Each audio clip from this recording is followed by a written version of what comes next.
उन्होंने यूथ को जॉब देने की बात कही।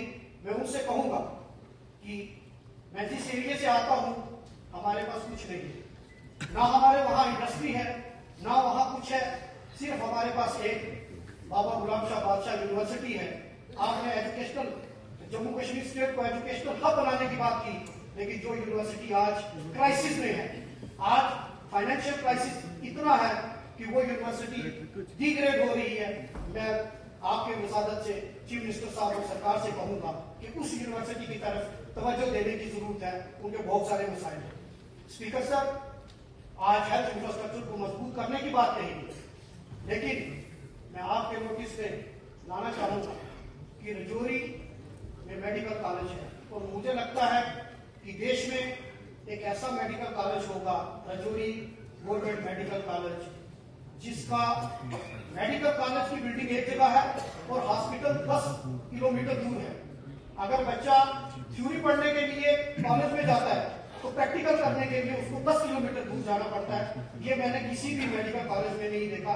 तो पिछले काफी अरसे से वहां परमानेंट प्रिंसिपल नहीं है, जिसकी वजह से उस हॉस्पिटल की हालत और मेडिकल कॉलेज की हालत बहुत खस्ता हालत में है।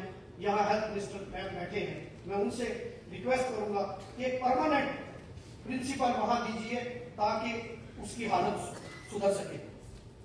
सर, यहाँ एड्रेस में फॉरेस्ट राइट एक्ट के बारे में बात की गई और एलजी साहब ने कहा कि हमने ट्राइबल्स को फॉरेस्ट राइट एक्ट दे दिया, लेकिन रियलिटी जो है वो इसके बिल्कुल उलट है।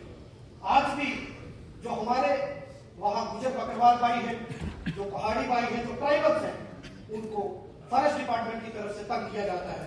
उसके बारे में भी फॉरेस्ट मिनिस्टर साहब यहाँ हैं और मैं हाउस की अटेंशन चाहता हूँ और फॉरेस्ट मिनिस्टर साहब इस पर डायरेक्शन फॉरेस्ट डिपार्टमेंट को दे, क्योंकि मुझे काफी लोगों ने ये बताया कि उनको तंग किया जाता है। आज सर डेवलपमेंट की बात करें तो पिछले 10 साल में रजौरी एक ऐसा डिस्ट्रिक्ट है जिसमें आज तक मिनी सेक्रेटरीट का काम कंप्लीट नहीं हुआ। 10 साल में एक बस स्टैंड हम कंप्लीट नहीं कर पाए।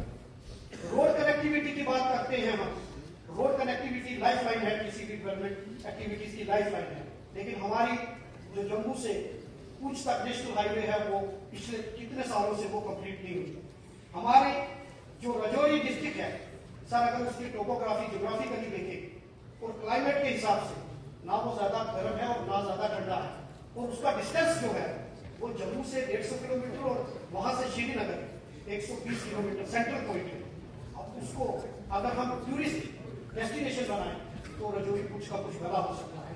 उमर साहब ने वादा किया है कि मैं ऑन स्पॉट रिक्रूटमेंट जो पुलिस पैरामिलिट्री फोर्सेस में वहां भर्ती करेंगे, मैं उनसे रिक्वेस्ट करूंगा कि रजौरी पुंछ के लिए एक स्पेशल रिक्रूटमेंट ड्राइव चलाई जाए, क्योंकि हमारे पास और कोई रिसोर्सेज यहाँ नहीं।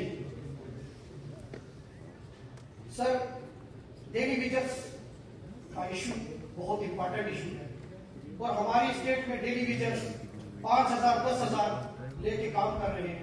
इस पर क्योंकि लोगों को उम्मीदें हैं, पिछले 10 साल में कोई काम नहीं हुआ, तो इस पर एक पॉलिसी फ्रेम करके डेली वेजेस के लिए उनकी रेगुलाइज करने के लिए एक पॉलिसी बनाई जाए।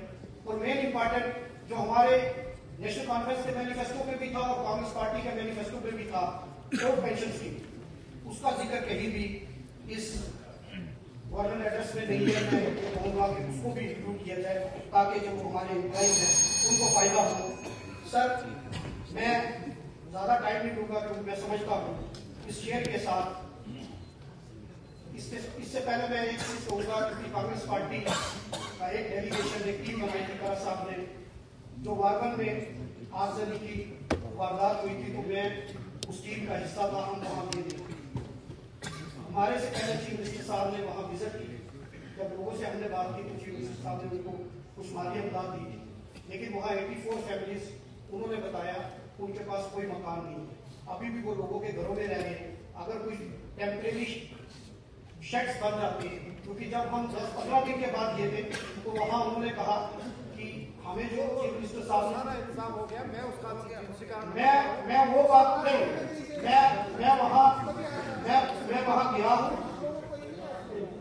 गया हूँ और मैं मैं वो बता रहा हूँ जो, क्योंकि मैं 15 दिन के बाद हम लिए थे, जो है वो मैं उनके नोटिस में ला रहा हूँ, क्योंकि वो लोग जो अपने रिलेटिव्स के घरों में रह रहे उनको कोई टेम्परेरी शेड्स मिल जाए, क्योंकि जो उनके पास नहीं है, उन्होंने कहा हमें